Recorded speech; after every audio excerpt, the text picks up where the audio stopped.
तरफ सरकार बाघ की गिनती करती है, हाथियों की गिनती करती है, कहने का मतलब ऐसे बड़े जानवरों की जो एक्सटिंक्ट हो उनकी गिनती करती है, लेकिन ट्राइबल क्या भारतीय जनता पार्टी मोदी सरकार के नज़र में जानवरों से भी बदतर है क्या?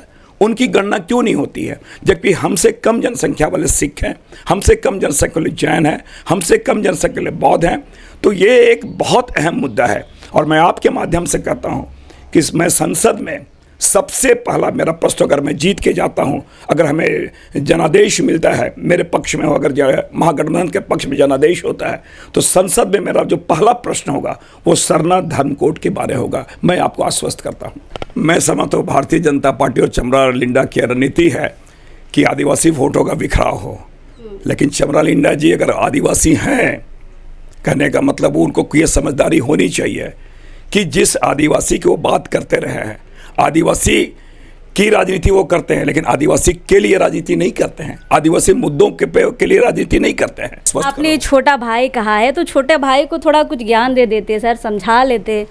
देखिए, मैं समझता हूँ कि जो छोटे, निश्चित रूप से आज भी मैं उनका कहता हूँ मेरे छोटे भाई हैं, लेकिन जिस छोटे भाई में स्वार्थ आ जाए, जिस छोटे में जिसे कहा जाए समाज के प्रति अगर कोई उदासीनता की बात आ जाए, और सबसे बड़ी बात है, मैंने कहा कि अगर लालच और स्वार्थ का उसमें मिश्रण आ चुका है और कहीं न कहीं आरएसएस और भारतीय जनता पार्टी के गोद में वो खेल के उनके एजेंट के रूप में काम कर रहे हैं, तो मैं तो कहूँ उन्हें माफ़ कर दिया जाए। सरना धर्म कोड जब संसद से, विधानसभा से पारित हो रहा है, वो चुप्पी साध गए।